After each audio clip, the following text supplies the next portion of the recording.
Oke, menarik ketika kita tadi Bu Rocky mengatakan bahwa setiap ucapan kurang lebih memang harus ditentang. Itu artinya memang apakah setiap ucapan, setiap ideologi yang memang tidak sesuai dengan kita itu memang harus kita pertentangkan gitu, Bu Rocky. Bukan tidak sesuai, setiap orang punya dalil. Setiap partai punya yang disebut paradigma itu. Misalnya Kim Plus, katanya paradigmanya apa? Kim Plus tuh gabungan dari kepentingan. Loh, kepentingannya apa? Oh, kepentingannya sama. Tetapi kepentingan yang sama itu tidak didalilkan dari awal. Kepentingan yang sama itu terbentuk ketika ada pragmatisme. Beda kepentingan yang dibungkus secara ideologis dan kepentingan yang ketemu di jalan. Kan itu dasarnya kan. Nah, sekarang kita mulai lihat bagaimana kepentingan yang ketemu di jalan itu tidak bisa menyelesaikan masalah. Jadi dari awal perjalanan politik itu tidak dituntun oleh satu paradigm. Itu dasarnya tuh. Nah, kita ingin supaya kita mau larutkan soal-soal ini, bikin politik itu liquid, tidak beku tuh. Nah, liquid artinya ada percakapan politik, ada dialektika, ada kontroversi, bahkan kontraversi. Jadi itu maksudnya. Dan tentu sebetulnya dari awal kita ingin supaya anak muda itu masuk di dalam debat kontroversial. Nah, apa itu debat kontroversial? Hunus akalmu, dihunus akalmu. Dengan cara itu akal yang tajam akan mencari juga akal yang tajam. Makin tajam itu. Nah, itu yang kita sebut sebagai dialektika. Itu makin lama makin tajam, makin halus. Nah, kemungkinan itu bisa kita latih dari teman-teman sekarang. Jadi hilangkan keinginan untuk ya saling berkumpul untuk demi rasa aman itu. Dakilah gunung-gunung tinggi itu. Bikinlah rumah di bawah gunung Vesuvius supaya setiap saat Anda tahu bahwa akan ada gunung itu meletus. Itu yang kita maksud. Dinamika generasi baru itu bukan dinamika rasa aman, tapi harusnya dinamika rasa marah pada keadaan, marah pada masa depannya. Anda nggak tahu masa depan apa nanti kan. Anda bayangin misalnya tiap kali saya lihat pilkada, pertanyaannya silahkan guru besar, profesor ambil ke fishbowl, ambil terus dia baca tuh. Kadang-kala pertanyaan dibikin 2 minggu lalu, yang minggu ini udah kadaluarsa pertanyaannya. Kenapa nggak bilang misalnya oke, supaya fair, netral, tidak ada yang tahu bahwa ini pertanyaan dibuat kapan, disegel, masih disegel, ngapain masih pakai disegel? Jadi kita lihat bagaimana penampilan teknis di dalam panggung debat politik aja. Itu betul-betul nggak ada inisiatif, nggak ada inovasi. Pusing. Guru besar, ya banyak guru besar yang juga akhirnya dia bocorin, padahal karena dia butuh uang kan. Jadi itu intinya. Jadi Anda misalnya anak muda Madiun bilang bahwa mulai tahun depan seterusnya pertanyaan politik tidak perlu dibuat oleh guru besar. Cukup tanya pada ChatGPT. Nah gitu, lebih jelas itu kan. Ya itu aja. ChatGPT ya, kalau bodoh kelihatan bodoh gitu. Oke. Nah, menarik juga bahwa kita melihat fenomena anak muda khususnya Gen Z ya, Bu Rocky. Bu Rocky melihat Gen Z atau anak-anak muda yang mungkin Gen Z itu lahirnya di 97 ya, 97 sampai ke atas lah.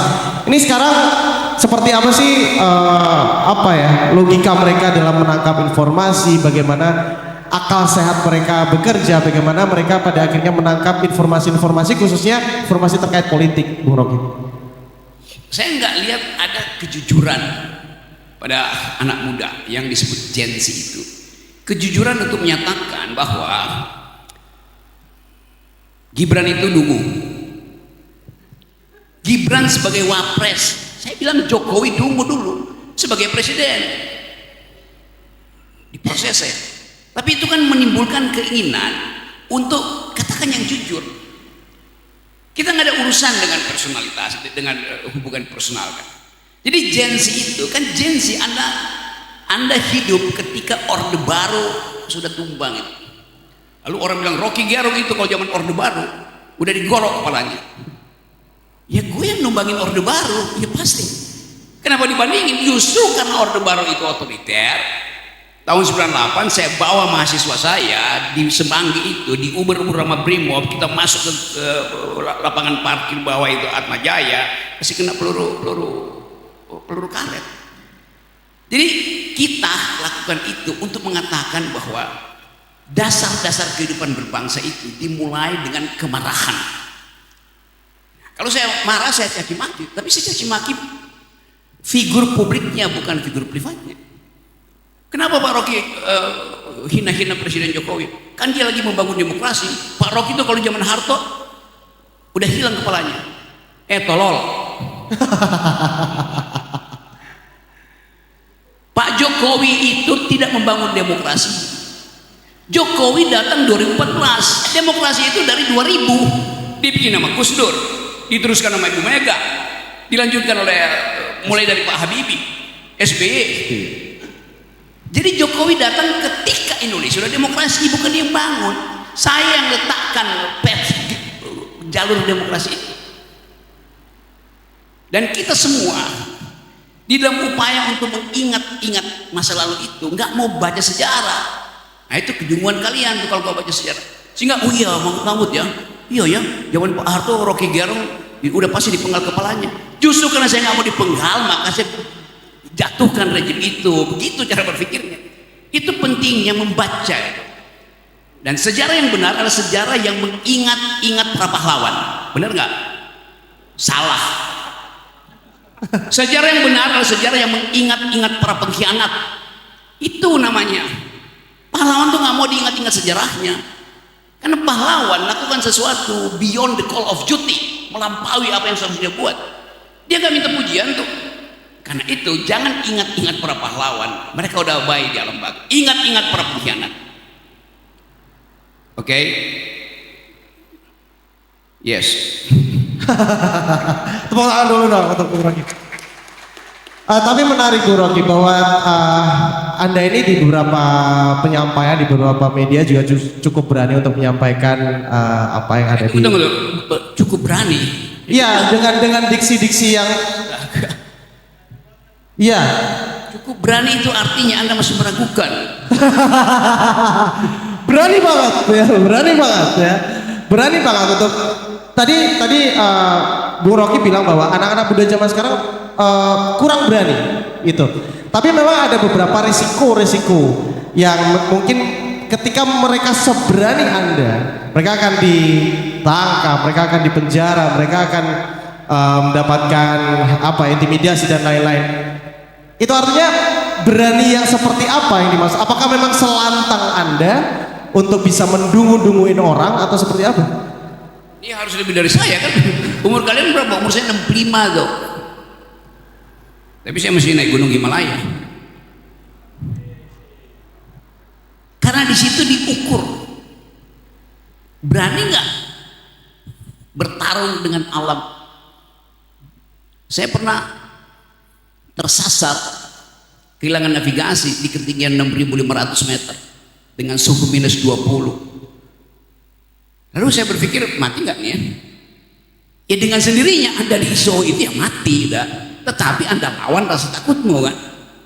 Supaya saya nggak beku, iya kayak cari apa? Saya kumpulin aja kotoran sapi, kotoran yak, binatang pandemi di Himalaya. Karena saya tahu bahwa otak saya mengatakan kotoran sapi itu memproduksi panas, biomasa. Jadi kumpulin aja, tidur di situ. Bau doang, tapi nggak mati kan. Anda wangi karena tubuhmu itu Anda balut dengan parfum. Parfum apa namanya? Parfum ketakutan. Jadi Anda wangi tapi penakut. Coba bayangin, coba. Saya nggak terangkan sesuatu untuk menunjukkan apa yang menyebabkan Anda takut. Tetapi secara umum keinginan untuk berbeda itu yang Anda halangi. Saya terangin tadi dalam ilmu psikologi namanya fear of missing out, takut ketinggalan.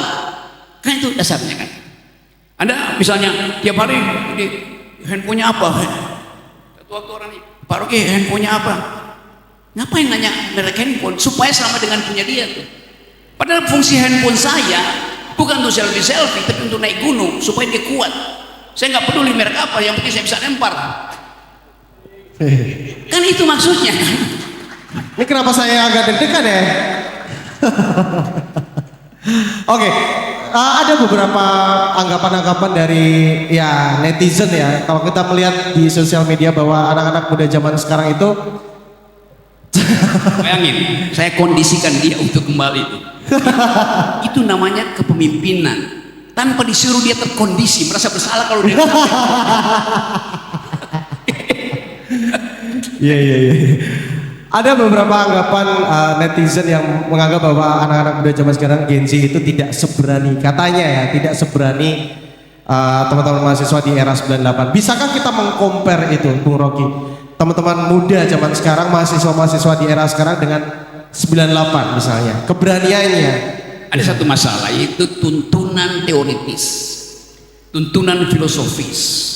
Dulu ketika Orde Baru sangat kokoh di akhir 80-an misalnya, tiap hari kita baca Marxisme, kita baca Madiun, materialisme dialektika universal. Madilog.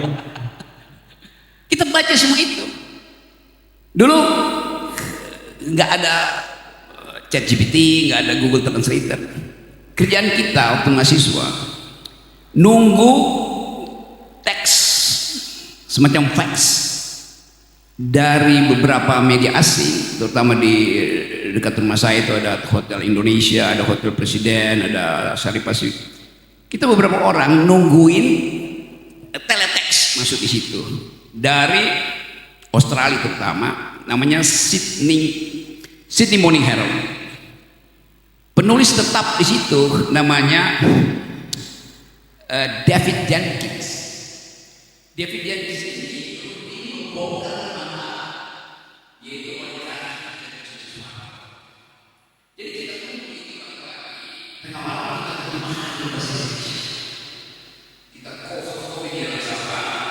terus selipkan di kotak-kotak pos. Zaman itu masih ada kotak pos di Menteng Kebayoran, karena target kita ada kelas menengah. Kalau kelas bawah ya pasti nggak bisa baca. Jadi kita beroperasi sebagai kalang malam untuk mendistorsi informasi yang dikendalikan oleh Harmoko waktu itu, oleh Harmoko, Ali Murtopo.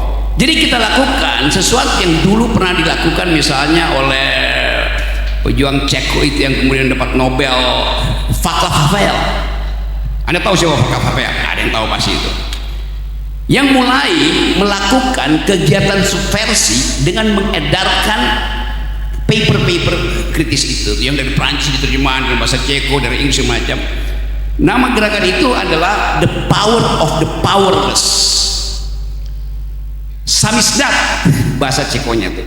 Itu gerakan bawah tanah dari The Power of the Powerless, tetapi dengan satu fungsi menciptakan paralel polis. Artinya politik yang membayang-bayangi politik formal.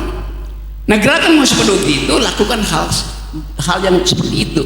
Akibatnya kita terangsang untuk baca teori perubahan sosial, baca teori-teori kiri itu yang memungkinkan ada komunitas yang terpelihara yang kemudian mengasuh mahasiswa saya atau junior untuk menjadikan mereka kader yang akan bertengkar di dalam perubahan politik. Itu yang terjadi. Jadi ada kader di situ tuh yang di-brief dengan bagus, dengan metode berpikir keras tentang apa sih yang disebut revolusi, sambil putar lagu. Saya dulu putar lagu blues setiap malam, itu lagunya Tracy Chapman, On Revolution itu blues. Jadi kita dapat inspirasi di situ. Saya bolak-balik dari Jakarta, Bandung, ke Jogja. Karena di Jogja itu teman-teman saya ditangkap karena menjual buku-buku Pramudia Anandatur. Jadi kita menghidupkan pikiran itu karena bertemu dengan realitas. Itu soalnya. Itu bedanya dengan kalian sekarang tuh. Semua ingin jadi kandidat. Kanda di mana, Dinda mendekat. Nunggu amplop, bukan nunggu pikiran. Itu kira-kira. Jadi inspirasi ini, saya cuma cerita inspirasi itu cerita 40 tahun yang lalu. Jadi kita bisa mengulangi sejarah di dalam metodenya, itu maksudnya tuh. Tentu isunya beda tuh. Anda mungkin sekarang nggak perlu terjemahin lagi, dengan satu kali pencet Google selesai, semua pertanyaan bisa dijawab oleh ChatGPT. Jadi sekali lagi anak-anak Madiun, supaya Anda tidak diselewengkan pikiran Anda oleh para birokrat atau politisi kampret ini, letakkan pikiranmu di dalam garis sejarah yang kau pilih.